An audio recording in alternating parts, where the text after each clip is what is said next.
For the Ravine, in today's video, we're going to talk about the New York Mets. Steve Cohen's Mets failed over the last 5 years of Steve Cohen's ownage of the New York Mets. The Mets in late 2020, it officially passed the sale in 2020 November.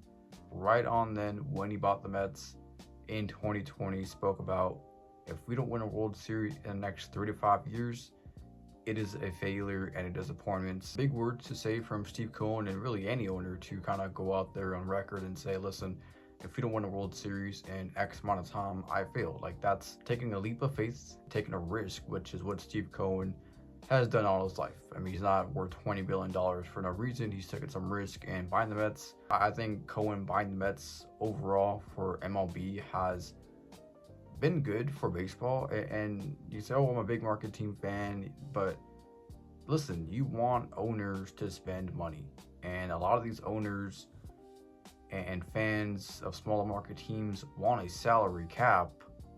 The reality is you shouldn't be rooting for a salary cap, because owners will continue just to spend to the floor of that salary cap, and it'll be the same deal. So I mean, maybe there's a change. That's a whole nother topic of discussion. But regardless, Steve Cohen bought the Mets. I do applaud Cohen for coming out and making those comments when he did.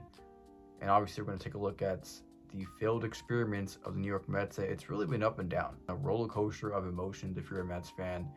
But I'm sure if you're a Mets fan, you're probably used to that. We go in 2021, and right off the bat, he made a big splash. And he made a big splash in acquiring Francisco Lindor from the Cleveland Indians, and Lindor would then sign a massive 10-year, $341 million extension with the New York Mets, becoming their cornerstone franchise player. Lindor with the Mets in Queens, he's the man.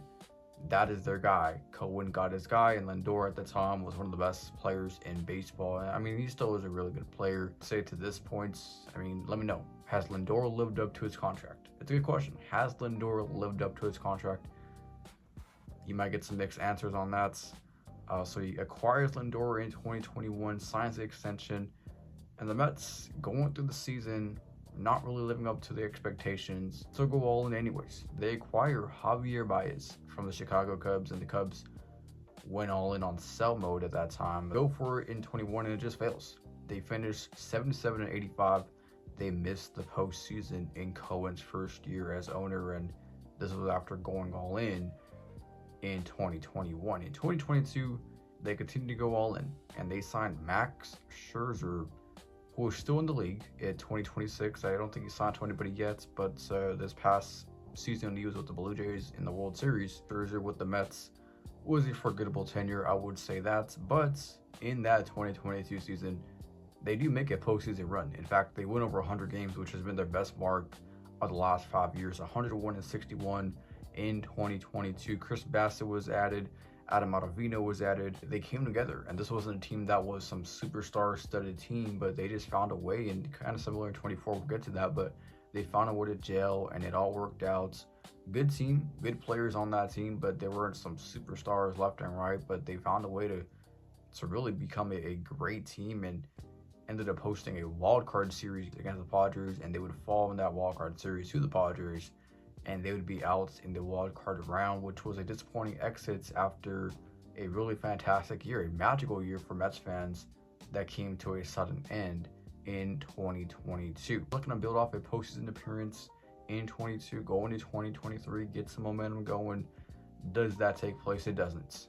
They add Kodai Senga, which was a big ad for them. 5 years, $75 million for Senga. I don't know if he's lived up to that contract either. Mets fans can let me know, has Senga lived up to his contract? I don't know that he has. Brandon Nimmo was extended in that offseason of 22, going into the 2023 season. So Brandon Nimmo signs to be a lifelong Mets. I've always liked Brandon Nimmo as a player. I think it's fantastic. They add Justin Verlander in 2023. So you got Scherzer, you got Verlander in the rotation in the big 2023. Not the guys they once were 10 years prior to that, but still big names at the time, and didn't work out. They were just too old and on some pretty heavy contracts at the time for what they're getting out of them. And Verlander and Scherzer would then be traded in 2023 during the season and the Mets would fail to make the postseason 75 and 87, coming off of 101 wins the year prior. They go into 2024, and once again, they don't do many additions. They kind of keep the same team, but it just gels together. And this was a team that didn't gel together off the bats. I mean, this was a team that was in last place, dysfunctional by the beginning of June of 24, but they found a way to come together. They were the best team in baseball from June on to end 2024, and they made a postseason run as a wildcard team, got into the postseason on the last day of the regular season, and they went all the way to the LCS where they lost to the Dodgers in 6 games, but said to give them a good little fights. It was a magical run for Mets fans. Mets fans were really happy with that run. Cohen was pretty impressed with it as well, I would believe. And, you know, you had the Mets sneaking like, well, they're on the up and coming. They'll be back here, certainly, no doubt about that. And this was a year that nobody really saw the Mets doing anything, and yet they went all the way to the LCS. So 22 good year, 24 good year, 21 and 23 not so good years. What happens in 25? Does that tide turn? It does not. But they would add the biggest contract in MLB history by adding Juan Soto to a lucrative 15 years, 765, which really goes to $800 million contract, lifelong Met. Listen, Juan Soto is a good player. He is not worth $800 million.